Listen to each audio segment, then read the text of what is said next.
you can see that I've got my pattern all typed out here with the measurements and all the cutting instructions and whatnot. And you can see these samples of blocks that I have made. These are the first strip pieced chain blocks. Now the pattern gives you the exact measurements you need to cut these strips, and for now I'm not going to worry about that. You need the pattern to get started. But I wanted to show you that you can cut little pieces and make this out of scraps. You'll just sew these together, and when it comes time, we're going to section these out. We're going to cut them into sections. So you would just skip over that part that's cut and move on to the next part. Or you can cut it as the instructions give you the information to cut the whole amount you need in just a couple of strips. Now I'm going to go to the sewing machine and sew this, and I'll be back in a minute.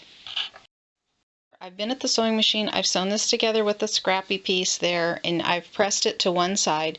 It doesn't matter if you press to the light or the dark in this piece, because this has a shadow in it already, but you would normally press to the dark. And then you take and cut this into sections.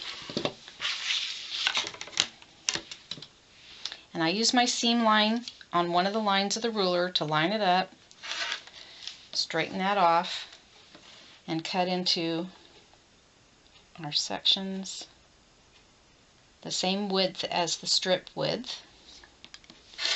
There's one.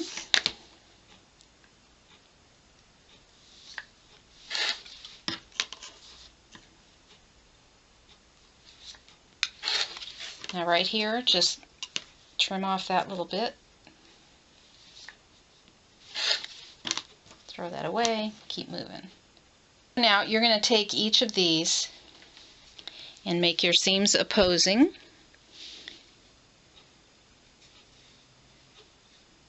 Line those up, and you're going to stitch your 1/4 inch seam down here.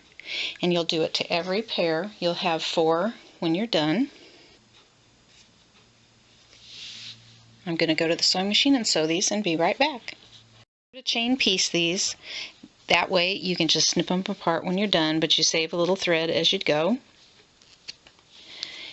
And when you're sewing these, if you will sew down into that seam, right like that, sew down that way, that pushes your seam together so that you get a matching center. If you sew it going away, it might push your fabric just away just enough to miss that little center point. I'm going to go to the ironing board and iron these. Now a trick to ironing these is, if you look at this in here and reach and pull this apart with the seams seams going the opposite ways, you'll get this nice little spinning nest here that will lay really flat in the center rather than giving you that bulk that happens at a join like that. Okay, for this center section we have we need a dark and a medium. So this is going to be the dark, and we're going to cut strip.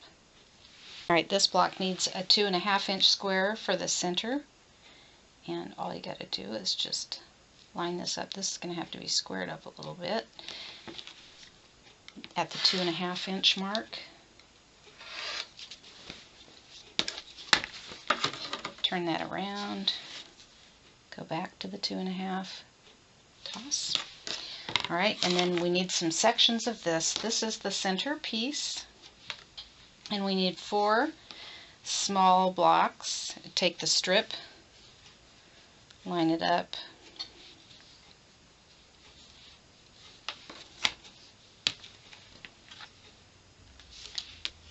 trim it off to get it square, and we just need these the same width as the strip.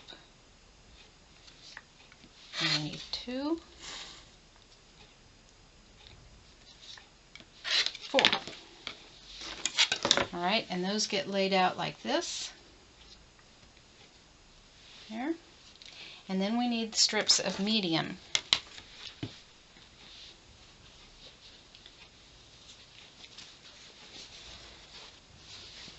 Again, the pattern tells you the width you need here. Alright, here we are with the block basically laid out. The center still needs to be sewn together here. We're going to sew these rows together here, and then we'll sew this on to this section. And if you leave it hooked here and do chain piecing and then sew these on, this will all be hooked together and you can sew the two seams this way very simply. So I'm going to sew it. Okay, so you can see my block laying down here. I'm going to put these two together.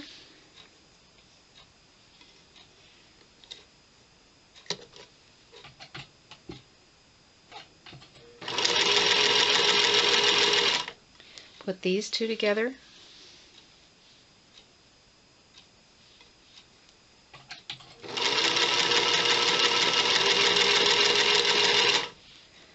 And these two together. I'm chain piecing, leaving them hooked together in the back.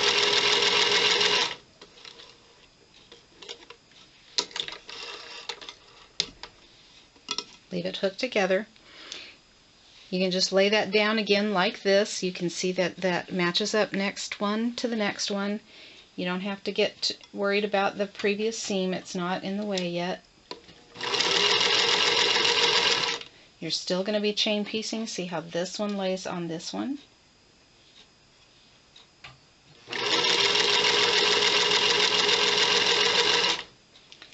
And again, one more. You're going to lay it over here.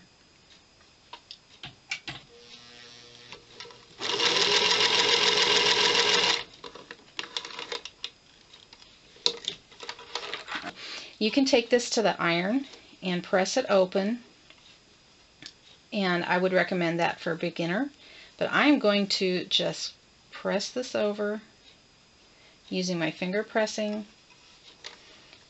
nestling that seam in there really tight so that I can show you and get it done. In this case, I am pushing these seams out away from the center and pressing the other seams in towards the center.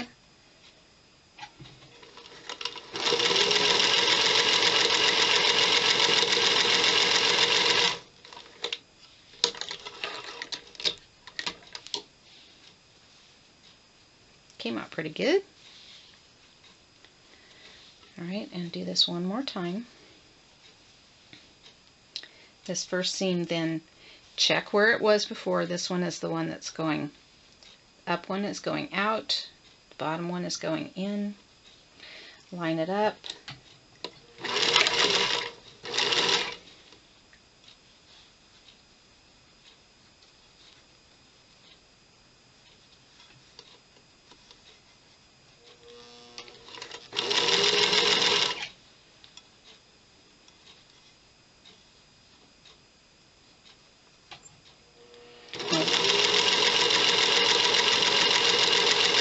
There we go. Now you can use pins, and for a beginner I would recommend pins. For those of us who've done it for a while, you can make that work, just making it fit together. Oh my goodness, what a nest on the back of that. Here we are, we've got the center sewn. So now I'm going to put this together like this.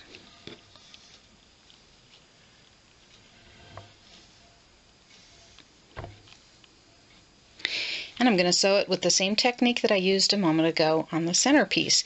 See, this was a 9 patch. This is again now a 9 patch, and you just sew it together in rows. First row, sew down this seam, and then add these and sew down that way. So here you have my block. It's all complete. This is the chain block. Remember that these little things look like a chain when you get them all together. There is not a lot of contrast in what I chose on the 4 patch, but you can get a lot more contrast if you choose to go with something like this. And if you were going to put these together as just a quilt, you'd have these little blocks running across your quilt in a chain.